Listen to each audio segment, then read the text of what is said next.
بسم اللہ الرحمن الرحیم۔ السلام علیکم ورحمۃ اللہ وبرکاتہ۔ امید ہے تمام احباب خیر و عافیت سے ہوں گے۔ آج ہم انشاءاللہ تعالی عقیدہ ظہور امام مہدی علیہ الرضوان کے بارے میں پڑھیں گے کہ امام مہدی علیہ الرضوان، اس کا نام، نسب، حلیہ کیا ہوگا،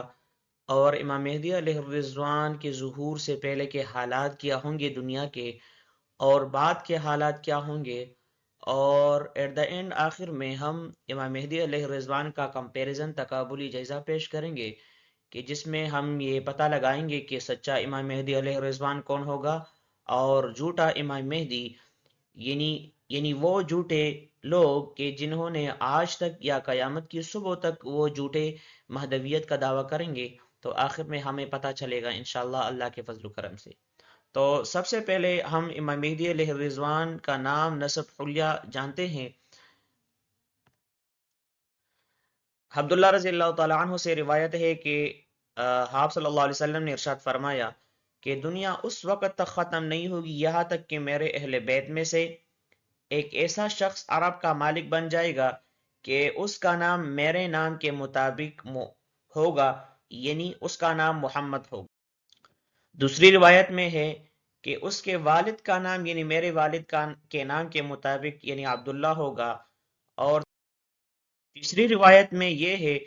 کہ مہدی میری عطرت سے ہوں گے، یعنی فاطمہ رضی اللہ تعالی عنہا کی اولاد سے ہوں گے۔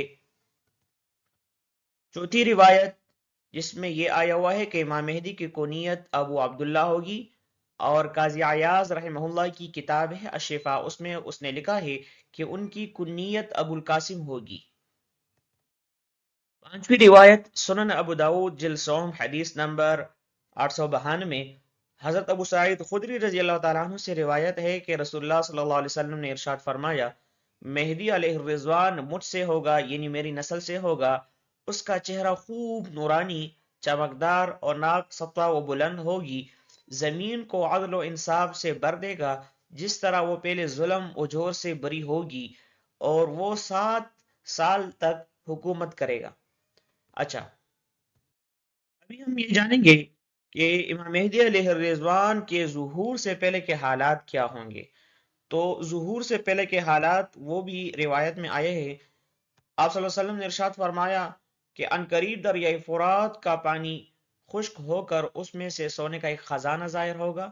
جو تم میں سے اس موقع پر حاضر ہو وہ اس میں سے کچھ نہ لے۔ مطلب یہ کہ جو خزانہ ہوگا وہ فتنہ ہوگا، اور یہاں تک کہ بعض روایت میں آتا ہے کہ اس خزانے کو حاصل کرنے کے لیے 2 قبیلے آپس میں لڑ پڑیں گے، اور ان قبیلوں میں فار ایگزامپل اگر 100 آدمی ہر قبیلے سے آئے گا تو ان میں سے 99 آدمی مارے جائیں گے، ایک دوسرے کو وہ ماریں گے اور ایک آدمی بچے گا۔ تو مطلب یہ کہ یہ وقت بھی امام مہدی علیہ الرضوان کی ظاہر ہونے کا وقت ہوگا۔ اچھا، دوسری ہمارے پاس جو روایت ہے امام مہدی علیہ الرضوان کی ظہور، حضرت عبداللہ بن عمر رضی اللہ تعالی عنہ فرماتے ہیں کہ قیامت کے قریب ایک مرتبہ لوگ حج کے لیے مکہ مکرمہ آئیں گے اور میدان عرفات میں جمع ہوں گے، لیکن ان کا کوئی امام نہیں ہوگا۔ پھر جب وہ اگلے دن مینا میں پڑاؤ کریں گے تو اچانک دشمنی کی ایسی آگ بڑھے گی کہ قبائل ایک دوسرے پر کتوں کی طرح حملہ کر دیں گے اور خوب لڑیں گے، حتیٰ کہ جمرہ عقبہ خون میں بہہ جائے گا یعنی بھر جائے گا۔ اس وقت لوگ گھبرا کر کے کسی بہترین آدمی کو تلاش کریں گے تاکہ اس کو اپنا امام بنائے اور یہ فتنہ دور ہو جائے۔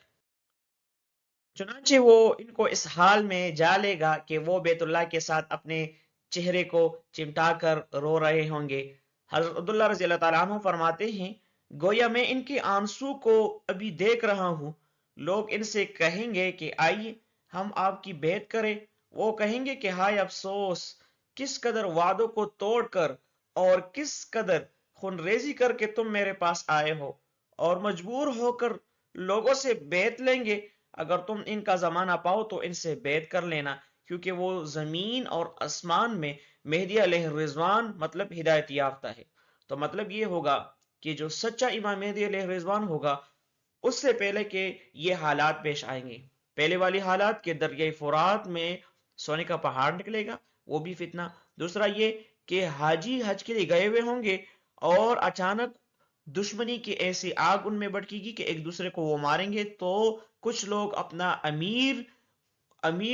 ڈھونڈنے کی کوشش کریں گے کہ وہ ہمارا امیر بنے، وہ اس جھگڑے کو ختم کرے، تو بالآخر وہ امام مہدی علیہ الرضوان کو اپنا امیر اور اپنا امام بنائیں گے۔ تو ابھی ہم علامات مہدی کا ہم مرزا غلام قادیانی سے تقابلی جزا پیش کرتے ہیں۔ مرزا غلام قادیانی کے بارے میں جس طرح ہم نے لاسٹ ایپیسوڈ میں یہ پڑھا تھا کہ قادیانی کی کافر ہے، تو قادیانی کی کفر کی بہت سی وجوہات تھی، ان میں قادیانی کی کافر ہونے کی ایک وجہ یہ بھی تھی کہ قادیانی نے امام مہدی علیہ الرضوان ہونے کا دعویٰ کیا تھا۔ تو آج ہم ان کے ساتھ کمپیریزن کرتے ہیں، تو اسی کی ضمن میں آپ یہ بھی جان لو کہ اگر کوئی بھی امام مہدی علیہ الرضوان ہونے کا دعویٰ کرے گا تو آپ کے پاس یہ تقابلی جائزہ وہ چارٹ کی شکل میں موجود ہوگا، جس سے یہ آپ پتہ لگا سکو گے کہ ان میں سچا کون ہے اور جھوٹا کون ہے۔ اچھا، سچے امام مہدی علیہ الرضوان کا نام محمد ہوگا، اور جھوٹے امام مہدی جنہوں نے دعویٰ کیا تھا اس کا نام مرزا غلام قادیانی۔ تو بات کی پتہ چلی کہ مرزا غلام قادیانی جھوٹا تھا اور جو سچا ہے اس کا نام محمد ہوگا، مطلب کہ وہ ابھی آنے والا ہے۔ والد کا نام عبداللہ ہوگا، اور مرزا قادیانی کے والد کا نام غلام مرتضی، کنیت ابو القاسم یا ابو عبداللہ امام مہدی علیہ الرضوان کی، اور مرزا غلام قادیانی کی کوئی نہیں۔ لقب امام مہدی علیہ الرضوان کا وہ مہدی ہوگا،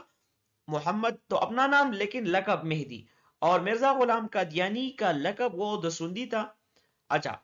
دوسرا امام مہدی علیہ الرضوان وہ اہل مدینہ میں سے ہوں گے، لیکن مرزا غلام قادیانی وہ قادیان کا دہقان ہوگا، مطلب یہ کہ وہ قادیان سے ہوگا، اور دوسرا یہ کہ وہ ایک بدکار قسم کا آدمی تھا جنہوں نے مہدی ہونے کا دعویٰ کیا تھا۔ تیسری نشانی یہ کہ سچی امام مہدی کا جو زبان ہوگا وہ عربی ہوگی، اور مرزا غلام قادیانی کی جو زبان تھی وہ پنجابی تھی۔ تو اس سے یہ بات پتا چلی کہ آج کل بھی جو پنجاب کا رہنے والا ہو، وہ KPK کا رہنے والا ہو، یا دنیا میں جہاں بھی رہنے والا ہو، اگر وہ عربی نہیں ہوگا، مطلب یہ کہ وہ اہل مدینہ میں سے نہ ہو، اور ان میں جو نشانیاں ہم نے پہلے پڑھ لی حدیث میں، اگر وہ نشانیاں ان میں نہ ہوئی تو وہ سچا نہیں ہوگا، جھوٹا ہوگا۔ ساتویں نمبر پر وہ سید زادے ہوں گی، مطلب یہ کہ وہ سید ہوں گے، لیکن مرزا غلام قادیانی اپنی نسل وہ روحانی خزائن میں لکھتا ہے، کبھی کہتا ہے کہ میں مغل ہوں، کبھی کہتا ہے کہ میں چینی نسل ہوں،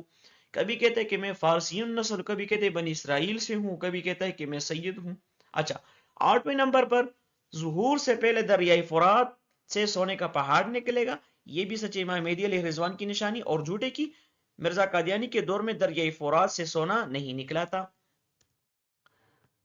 9 نمبر پر اس سونے کو حاصل کرنے کے لیے لوگ آپس میں لڑیں گے اور 100 میں سے 99 لوگ مارے جائیں گے، لیکن قادیانی کی نحوست سے انگریز ہندوستان کا سارا سونا سمٹ کر چلے گئے۔ اچھا، 10ویں نمبر پر اپنے ظہور سے پہلے مینا میں خونریزی ہوگی، یعنی مطلب کہ آپ کے ظہور سے پہلے مینا میں خونریزی ہوگی اور خون بہتے ہوئے جمرہ عقبہ تک پہنچے گا۔ مرزا غلام قادیانی کی دور کے اندر کوئی ایسا واقعہ پیش نہیں آیا۔ اچھا، 11ویں نمبر پر آپ کے ظہور سے پہلے، یعنی امام مہدی علیہ الرضوان کے ظاہر ہونے سے پہلے سفیانی ایک فتنہ ہے، اس کا ظہور ہوگا، اور مرزا غلام قادیانی سے پہلے سفیانی کا فتنہ ظاہر نہیں ہوگا۔ اچھا، یہاں پر سفیانی کا جو فتنہ یہاں پر لکھا ہوا ہے، تو یہ سفیان رضی اللہ تعالیٰ عنہ کے خاندان سے ہوگی، جس طرح ابراہا نے وہ خانہ کعبہ کو منہدم کرنا اور ان کو گرانے کے لیے ایک لشکر روانہ کی تھی، تو اللہ جل شانہ نے اس لشکر کو غرق کر دیا ابابیل بیچ کر کے۔ تو اسی طریقے سے یہ فتنہ بھی جب وہ بیت اللہ شریف کو گرانے نکلیں گے تو اللہ جل شانہ اس تمام کے تمام فتنے کو، اس تمام کے تمام قبیلے کو، اس لشکر کو مقام بیدا میں دنسا دیں گے۔ تو یہ تھا سچے امام مہدی علیہ الرضوان کی نشانیاں، اور دوسری طرف ہم نے جھوٹے امام مہدی کی نشانیاں بھی آپ کے سامنے رکھ دی۔ تو مرزا غلام قادیانی کے بعد قیامت کی صبح تک جو بھی جھوٹے امام مہدی ہونے کا دعویٰ کرے گا، تو ہم ببانگ دوہل یہ کہہ سکتے ہیں کہ یہ آدمی جھوٹا ہوگا، سچا وہی ہوگا جس کے بارے میں آپ صلی اللہ علیہ وسلم نے اپنی حدیث مبارکہ میں ارشادات فرمائی ہے۔ اللہ جل شانہ ہمارے ایمان کی حفاظت فرمائے۔ وآخر دعوانا ان الحمد للہ رب العالمین.